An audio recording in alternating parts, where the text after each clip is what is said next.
Hello and welcome to Board with Life News for August 12th. Today I'm going to talk about Gale Force 9 acquiring the license to Star Trek, a whole slew of Fantasy Flight news, F2Z acquiring Plaid Hat Games, as well as the Kickstarter for One Night Ultimate Vampire. Let's get to it.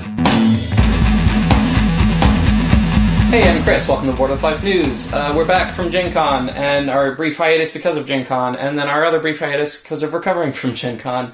I've actually been writing a recap on my blog about kind of the games I played at Gen Con, what I did, my experience, stuff like that. It's linked in the show notes if you're interested in that. We also did, Donald, Nikki, and I, on the Board with Life Radio podcast that we do. We did a kind of breakdown at the end of each night at like 1 a.m. when we're all dead tired, and we just sit there and we talked about our day and joked with some of our friends in the board gaming community, reviewers and designers and publishers and stuff like that. So if you're into a pretty raw, unedited, kind of just us talking about Gen Con with some cool people, you should definitely go check that out. It's also linked in the show notes. All right, on to board game news. Gale Force 9 announced that they acquired the license to Star Trek. They have a fantastic record with licensed games from Homeland to Spartacus to Firefly. All sorts of great games come out of Gale Force 9. They said that it's going to be a series of board games, so I don't know what that means, if that means that it's going to be linked board games to one another, or if they're going to be doing one for each Star Trek license. I don't know if they got each one or what. And they're going to start coming out in summer of 2016. So if you're a Star Trek fan, that's definitely something to look forward to. All right, bear with me while I run through all this Fantasy Flight news. I'm just going to kind of touch on it because, as is their trend at Gen Con, they kind of treat it a lot like video game companies treat E3, where they unveil their whole year's worth of announcements, and it's this big thing where everybody gets to go and cheer and that kind of thing. They're really the only company that really does that with Gen Con, and I don't know if any other companies kind of have big enough news, because it's not like any other company's going to go like, Star Wars, boom. But anyways, I don't know why anyone would say Star Wars, boom. But Fantasy Flight did. That's a quote. That's a direct quote that they did. They said, Star Wars, boom. All right, anyways, getting on to their news. They announced that they have Star Wars The Force Awakens games, but they can't say anything about them. We don't know if they're board games, miniature games, card games, what, but they're already done, and they're already on ships, and they're going to come out like really soon. I probably, because it would reveal spoilers about Star Wars The Force Awakens movie, I don't know. They can't announce anything about them. They announced a third edition of Runebound. This is a reimagined version. It won't be compatible with second edition or first edition. So Runebound fans, I'm sure that you're both either happy about that or mad about that. But either way, you're one of those. Warhammer Quest adventure card game. They announced it's apparently pretty similar to their like Lord of the Rings living card game. So yeah, I guess people are excited about that too. Interestingly, they announced Hoax, which is a deduction game from 1981, actually designed by the same team that designed Cosmic Encounter. It sounds pretty similar to Coup or other kind of, social deduction games where you have little roles that you're playing. Kind of interesting that they're getting into this with, they recently printed Mafia, which is also Werewolf. It's the same game, just different theme.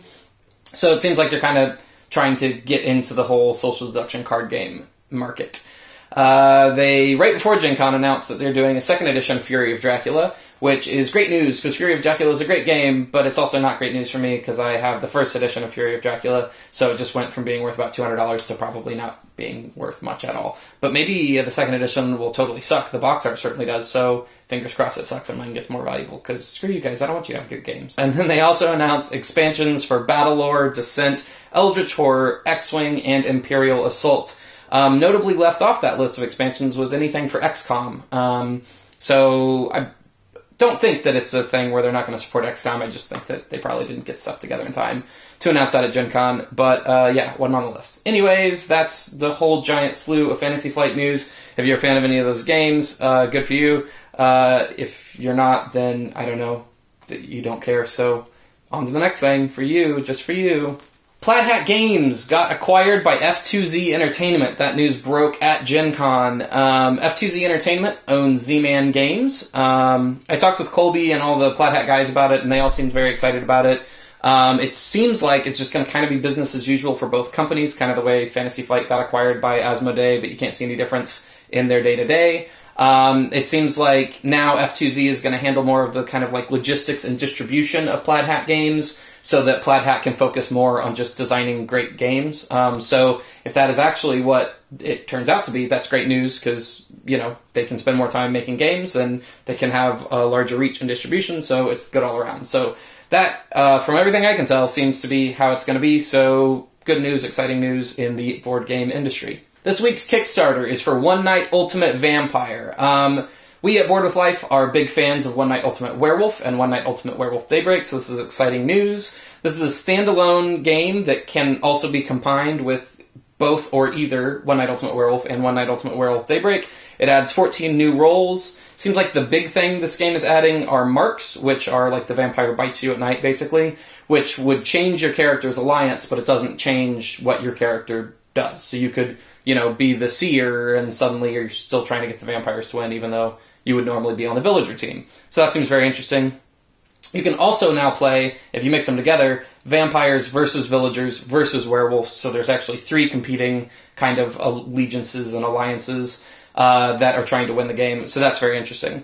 It's $25 right now on Kickstarter, so I highly recommend it if you're a fan of social deduction games, especially ones that can be condensed down into short increments of time. All right, that's the news for this week. Thanks so much for tuning in. Make sure that you check out our podcasts, both Houses and Humans, where we play indie RPGs with people in the board game industry, as well as Board with Life Radio, where we play Dungeons & Dragons with the Board with Life cast and crew.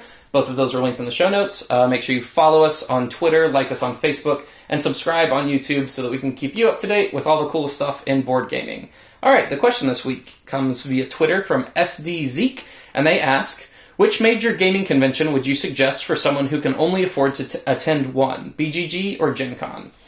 That highly depends on what you want out of a gaming convention.